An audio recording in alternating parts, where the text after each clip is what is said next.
It was supposed to be just another rainy shift behind the wheel. But when a stranger stepped in front of my taxi headlights, everything I thought I knew about where my life was going, flipped. I didn't realize it yet, but that moment would become the dividing line between the life I hated, and the one I never dared to dream of. Rain smeared the windshield like static. The old wipers let out a tired squeak every few seconds, barely holding back the downpour. My taxi, an aging Ford Crown Victoria with a clunky gearbox and seats that smelled like a decade of spilled coffee and hopelessness, rattled through the city streets. My boss had given it to me with a smirk and a warning, "Try not to crash it, loser." I was 47. No family. No legacy. Just a driver's license, an overdrawn bank account, and a growing bitterness that bloomed in my chest like mold. I wasn't always like this.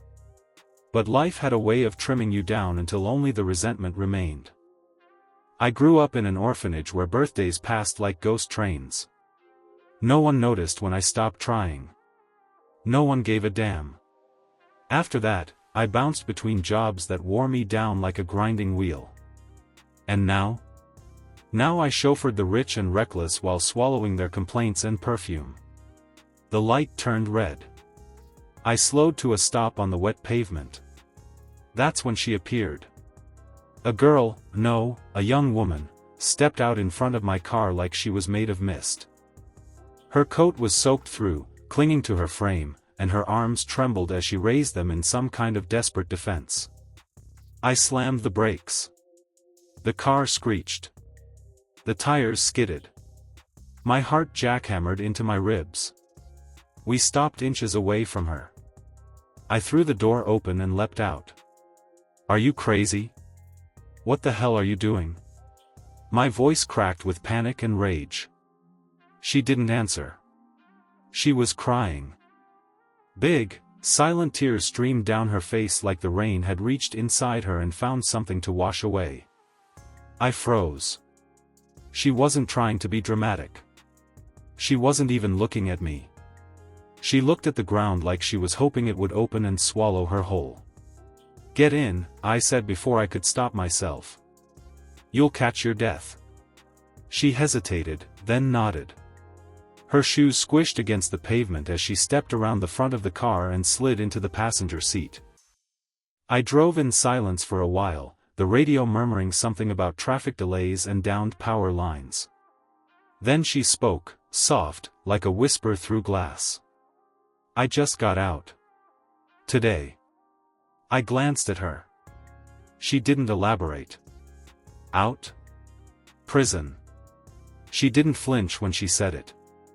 No shame, no anger. Just a statement. "I needed to see if someone would stop," she continued. I wasn't sure anyone would. I had no idea what to say. So I just kept driving, the city blurring around us in gray streaks. She turned toward me. "You look tired." I barked a laugh. "That obvious?" "You've been alone a long time," she said. "But you won't be much longer. Things are going to change for you." I opened my mouth, ready to ask her what she meant, but the light turned green, and in that second, she smiled. It was the kind of smile that felt like the first crack of sunlight after a storm. And then, just as quickly as she'd appeared, she told me to stop the car at a street corner and got out, disappearing into the rain. I sat there for a full minute, my hands on the wheel, wondering what the hell had just happened. I didn't know her name. I didn't even get to ask. But I couldn't stop thinking about her eyes. Or what she said. Things are going to change. That night, I didn't go home right away. I drove around for hours, replaying her words, her tears, the strange sense that somehow, my life had just been nudged off its broken path. I should have been angry.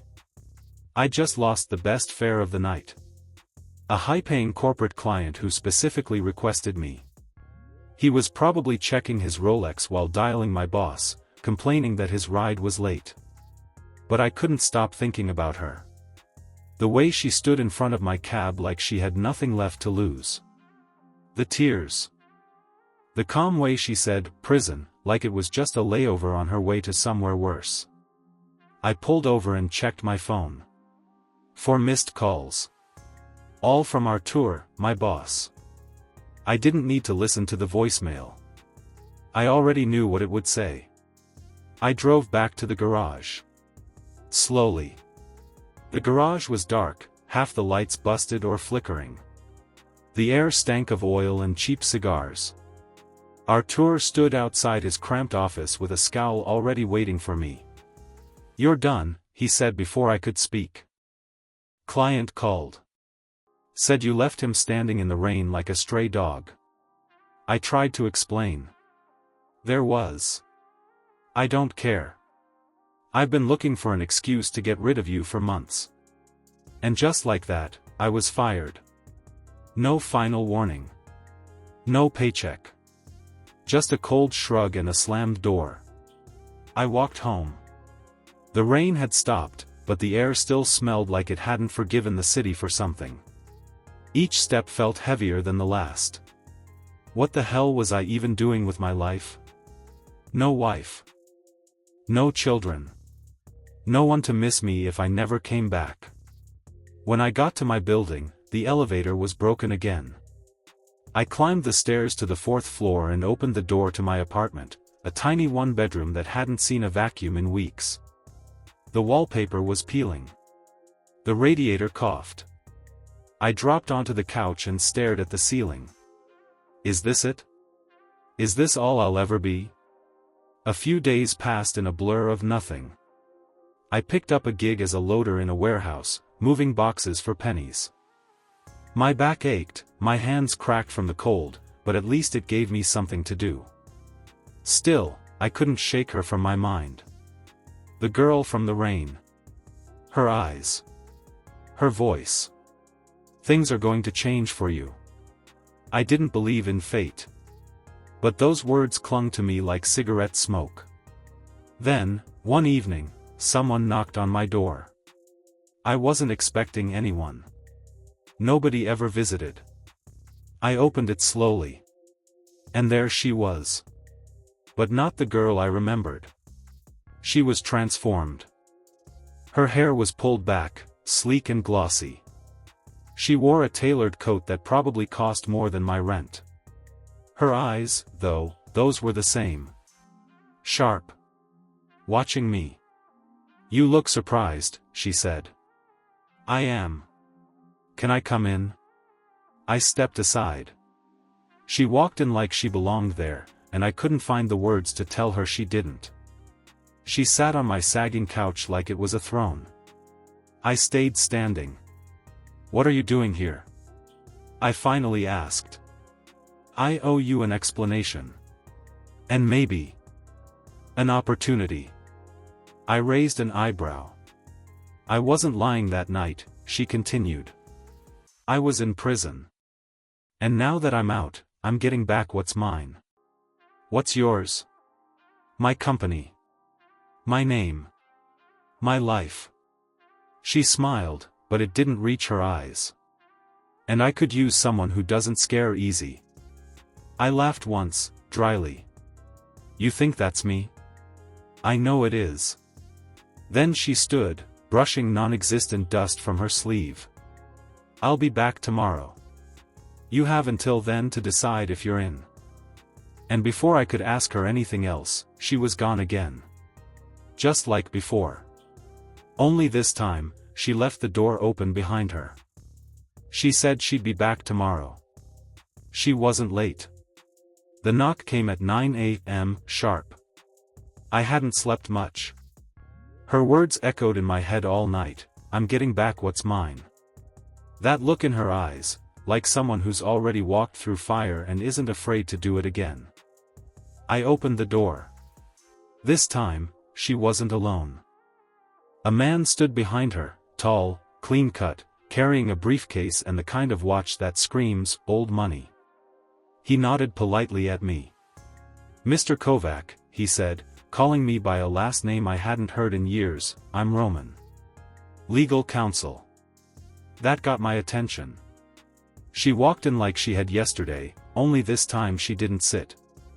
She paced, eyes scanning the room like it was a battlefield. I said I'd explain, she began. So here it is. She took a deep breath. My father built a company, real estate and property development. A small empire. When he died, it should have gone to me. But my stepmother had other plans. She paused, her jaw tight. She forged documents. Transferred ownership to herself and her son. My half-brother. I was pushed out. Framed for embezzlement. Sent to prison. Roman stepped forward, placing a folder on my coffee table. She has proof. Bank records, digital footprints. Enough to reopen the case. I stared at the file but didn't open it. So what do you want from me? She looked me dead in the eye. Help me. Be my driver. My bodyguard. My right hand. I need someone I can trust. Someone with nothing to lose. I laughed bitterly. That part's true. Good, she said. Then let's get started. That night, we had dinner at a quiet place far from the city center. It wasn't a date. But it wasn't just business either. She told me more. How her father had died suddenly, too suddenly. How his will vanished. How the stepmother moved fast, freezing accounts, cutting ties, spreading rumors. And how the brother? He just followed orders. I was 25 when they locked me up, she said, staring into her wine glass. You don't forget who betrays you at 25. Why now? I asked. She looked up. Because I'm done being quiet. There was something in the way she said it. A quiet rage that matched my own. Over the next few days, I learned her world. The sleek offices. The boardrooms.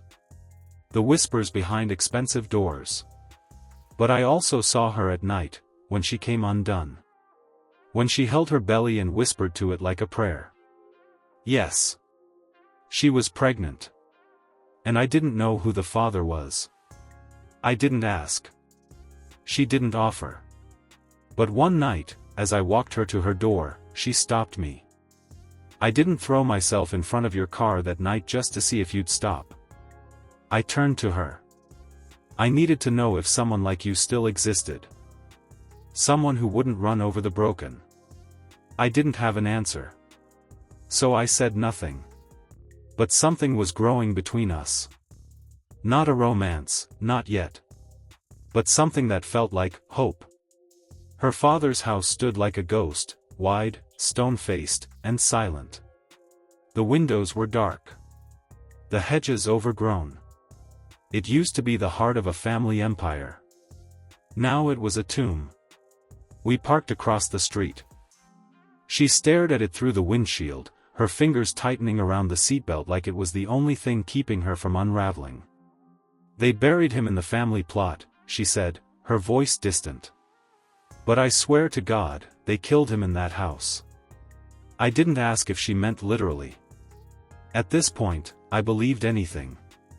The legal war began that week. Roman filed petitions. A new judge agreed to reopen her father's estate. There were hearings. Injunctions. Subpoenas. Her stepmother's lawyer, a vulture named Novak, tried to delay everything, but it was like trying to stop a freight train with a teaspoon. That woman, my passenger, my storm, was relentless. But the deeper we dug, the darker it got. One day, Roman handed her a folder so thick it barely closed. You need to see this, he said. Inside, years of bank statements. Hidden accounts. Offshore transfers. Her father's name on documents he'd never signed. Shell companies funneling money to places he never visited. They didn't just steal from you, Roman said. They were stealing from him before he died. She closed the folder slowly. Then I was right. But it was what came next that broke her. The autopsy report. I read over her shoulder. Accidental overdose. But the dosage? Way above prescribed. Sedatives he wasn't even supposed to be taking. Someone wanted him out of the way, she whispered. And I saw it, her hands shaking, her lips trembling. But she didn't cry. She straightened her back and said, "We're going to bury her with this." The half-brother cracked first. He showed up outside Roman's office one rainy evening, soaked and pale. "She made me sign things," he said. "She said it was just paperwork. I didn't know he was dying. I swear I didn't know." "She?" I asked. "My mother." He looked like a child, not the smug air I'd seen in old photos. "She said we'd lose everything if I didn't help. That it was just business." "Did she kill him?" His silence was enough. Roman got it on tape. The confession. Enough to bury the case. But still, no arrest. Not yet. The trial was set for early fall. Until then, we waited. And prepared. One night, I found her in the kitchen of her rented townhouse, leaning over the sink. The twins kicked in her belly. She winced. "You okay?" I asked. She nodded. Then turned to me and whispered, "If something happens to me, promise you won't let them near my kids." "Nothing's going to happen to you," I said. "Promise me anyway." I looked into her eyes. "I promise." And in that moment, I realized, I wasn't helping her because I had nothing left to lose. I was helping her because, for the first time in my life, I had something worth protecting. The courthouse didn't feel like justice. It felt like war. Marble columns. Polished floors. Cold echoes. And behind every oak door, a secret waiting to be dragged into the light. She wore black that day.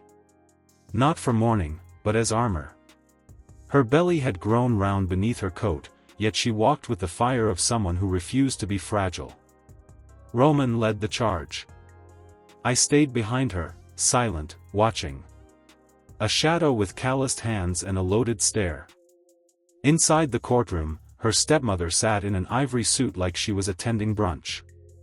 Beside her, the half-brother twitched nervously. Neither looked at her. Not once. The trial began with paperwork. Dozens of forged signatures. Conflicting dates. Financial transfers that painted a picture of theft so methodical, it made my blood run cold. But the real crack came on day 3. Roman stood. "We'd like to submit new testimony." Heads turned. Her half-brother stepped into the witness box, hands trembling. He confessed. To the forged documents. To the lies. To watching their father's health decline while being told not to interfere. And then the line that shifted everything. "My mother told me the drugs were for sleep. She told me to keep quiet. I didn't know he wouldn't wake up." A collective silence fell over the room. Her stepmother didn't flinch. She crossed her legs, adjusted her diamond bracelet, and stared straight ahead. But I saw it, the crack behind her eyes. The trial dragged on for weeks. But piece by piece, the story unraveled. And so did her mask. By week 5, her voice cracked under cross-examination. "No, I didn't." "You didn't what?" the judge asked. "I didn't mean to kill him." Gasps. Whispers. Pens dropped on notepads. That was it. The dam had broken. A month later, the verdict came down. Guilty of financial fraud. Guilty of conspiracy. Guilty of falsifying medical records. The stepmother was sentenced to 9 years in prison. The brother, given a suspended sentence in exchange for testimony. Roman shook my hand after court. We won. But it didn't feel like victory. Not yet. Not until we stepped outside and she leaned into me, her hand on her stomach, eyes closed as if she could finally exhale after holding her breath for years. She would have taken everything, she whispered. She didn't, I said. You stopped her. No. She looked up at me. We stopped her. That night, we walked home instead of driving. The city had never felt quieter. Or safer. And for the first time, her hand slipped into mine. No words. No labels. Just warmth. Just us. Hospitals always smell like bleach and something unspoken. It was 3:43 a.m. when I got the call. Her voice was strained but steady. It's time. By the time I reached the hospital, she was already in a room, hair plastered to her forehead, nurses fluttering around her like nervous birds. I stood outside for a moment, frozen. She had walked through hell. And now she was doing this, bringing life into a world that had done everything to take hers away. I stepped inside. She looked up and smiled. You made it. Wouldn't be anywhere else. The birth was fast and brutal. She didn't scream, she growled. Cursed. Sweated through her teeth. Then came the sound. First one cry. Then another. Twins. Two little humans, red and wrinkled and impossibly loud. I didn't cry. I just stared. I'd seen so many people leave this world. This was the first time I watched someone enter it. When they placed the babies in her arms, she looked up at me, eyes glassy. I don't have a name for them. Then we'll choose together. And just like that, it was, we. In the days that followed, the world softened. The storm that had followed her like a shadow finally seemed to lift. The stepmother was in prison. The company, her company, was legally hers again. A judge signed off on the final transfer 3 days after the birth. Roman delivered the papers himself. She signed them from a hospital bed, one baby on her chest, the other in a bassinet nearby. I built this, she said, staring at the company name. You're going to run it? She looked at me, tired but fierce. No. We're going to run it. 2 weeks later, I proposed.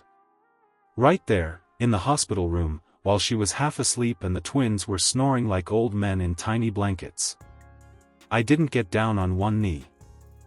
I just sat beside her, took her hand, and said, I don't want to be a passenger in this life anymore. I want to build it. With you. With them. Her eyes opened slowly. You're serious? I've never been more. She smiled, then laughed. No ring? Left it in the vending machine. We both burst out laughing. She didn't say, yes. She didn't have to. She kissed me. And that was enough. We signed the final company documents at the same desk her father once sat behind.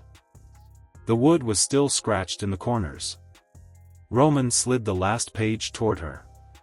With this, the company is legally yours. All assets, subsidiaries, holdings. Everything your father built. She didn't blink. Just signed her name with a calm, steady hand. Then she looked at me. Now the hard part begins. I nodded. Running it? She smiled. Living it. We moved into the old family estate, but not right away. It took months to feel like anything other than haunted. We started by repainting every wall, replacing every curtain, pulling up every rug.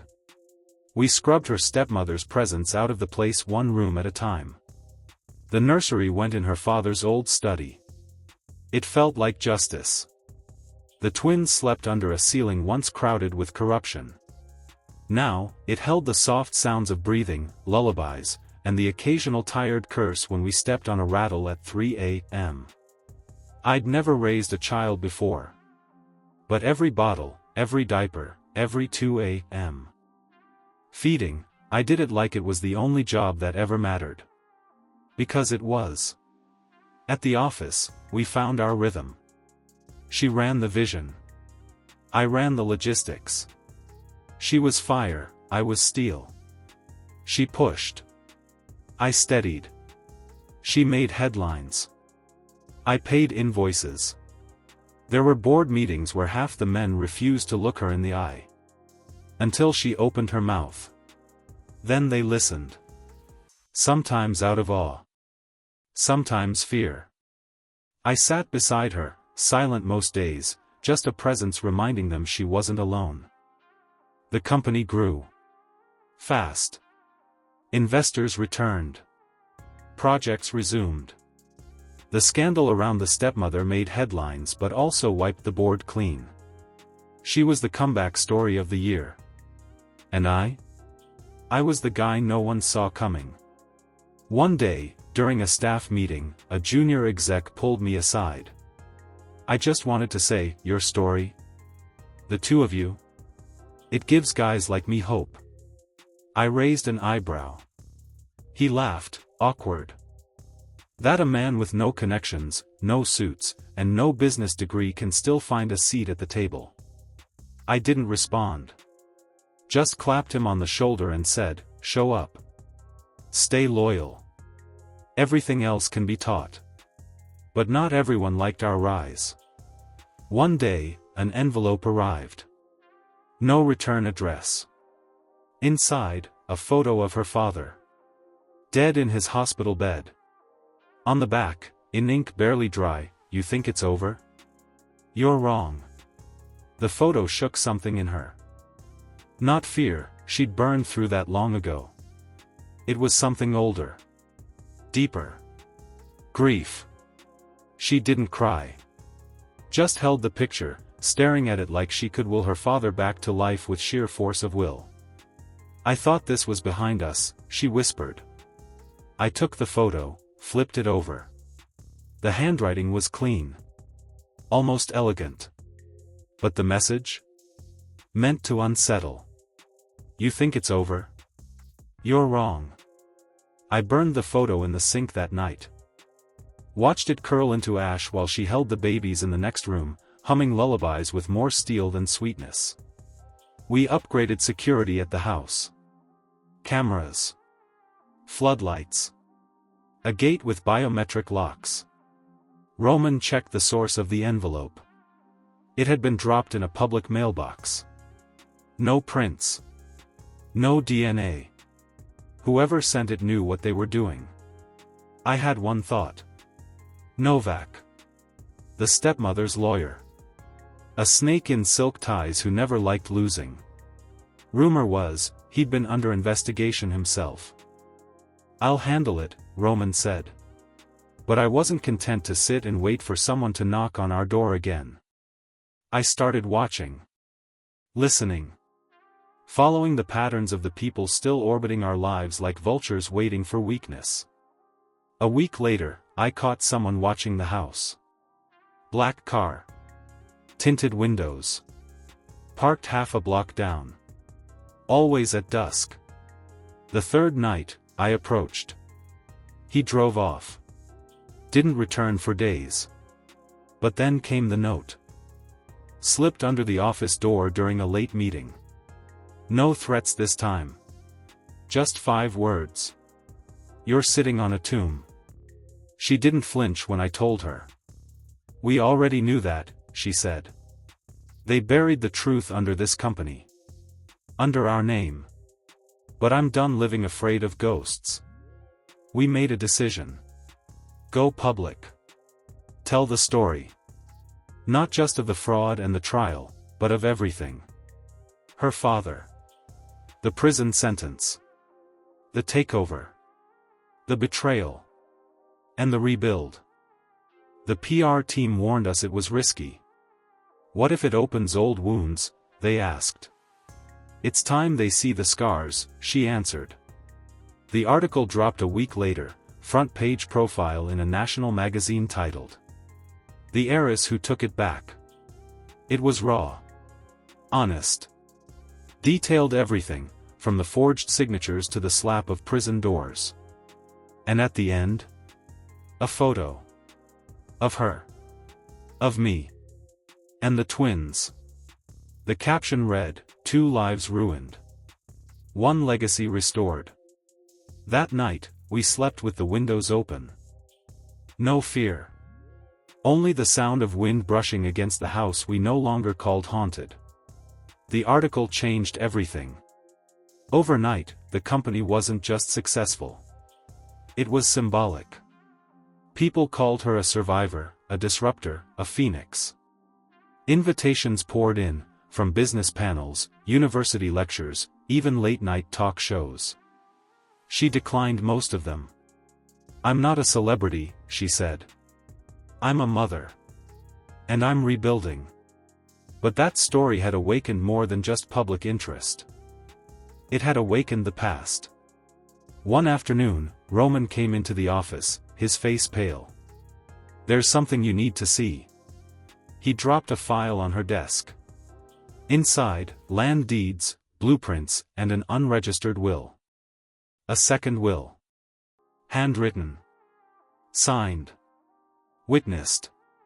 Hidden deep inside a property file connected to one of her father's rural developments. We read it in silence. It wasn't just a will. It was a confession. Her father had known something was wrong.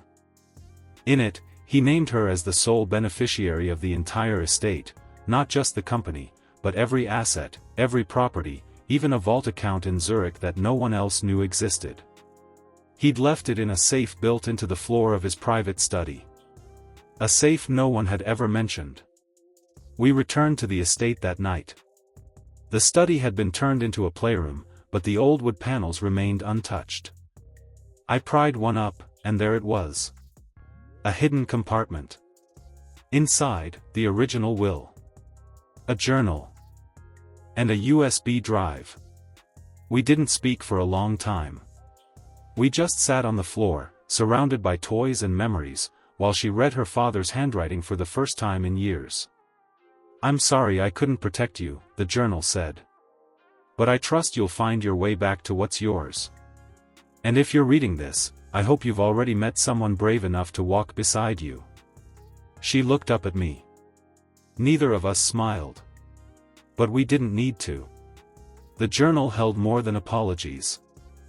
It detailed suspicions about her stepmother. Mentions of threats. Late-night phone calls. A financial advisor who suddenly quit. Names we hadn't heard before. Connections that went beyond family betrayal, into politicians, judges, and rival developers. "This wasn't just a takeover," Roman said. "This was a network." She nodded slowly.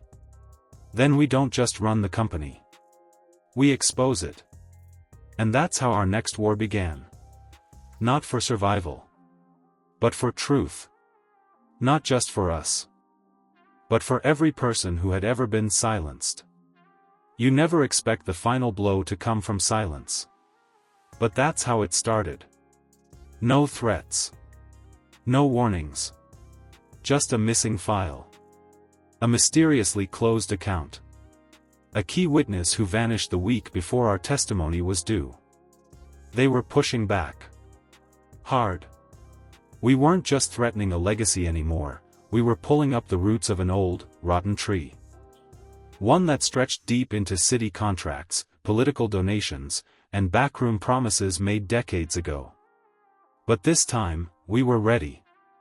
Roman filed for federal protection of evidence. We hired independent investigators. We kept the twins out of sight. And every night, when the house was quiet and the babies finally asleep, she and I sat at the kitchen table with laptops, notes, and whiskey, untangling the spiderweb one thread at a time. "We're not just fixing what they broke," she said one night, her voice low. "We're making sure no one else gets buried like we were." I reached across the table and squeezed her hand. "Then let's burn it all down." The hearing wasn't a courtroom. It was a Senate subcommittee. Public. Televised. Raw. Roman spoke first. Then the forensic accountant. Then the former advisor who, after weeks in hiding, came forward with damning evidence. And finally, her. She stood in front of that panel like a woman possessed by something bigger than vengeance. She spoke of stolen inheritance, of forged trust, of a system that let power protect itself until someone said enough. She didn't cry. But halfway through, she reached down and touched her stomach, like remembering what she was really fighting for. Not revenge. Resurrection. The aftermath came in waves. 2 resignations. A major developer arrested. The Bar Association launched an investigation into Novak's entire career. And the company? Stronger than ever. But we knew better than to get comfortable. Rot hides deep. So we changed our mission. We launched a foundation in her father's name, legal aid for wrongful inheritance cases, fraud victims, and women wrongly imprisoned by corrupt accusations. She stepped down as CEO. And I took over. Because she had other plans. Plans with crayons, diapers, and giggles. Plans that involved more floor time than boardrooms. Our wedding was small. No press. No spectacle. Just us, the twins, a few close friends, and vows whispered under a sycamore tree behind the estate. I don't need a fairy tale, she said, her voice shaking. I just need the man who didn't run me over in the rain. I don't need a hero, I replied. Just the woman who saw a future for me when I couldn't even imagine one. It wasn't the courtroom. Or the mansion. Or the scandal. It was a Sunday morning. The 4 of us, stepping out of the house, the sun slicing through the clouds like a promise. She carried the diaper bag. I carried our kids, one in each arm, warm and wiggling. And she looked at me the way no one ever had. Like I wasn't broken. Like I was home. Sometimes fate gives you a second chance right when you've stopped believing in them. We took ours. And we built something no storm could touch.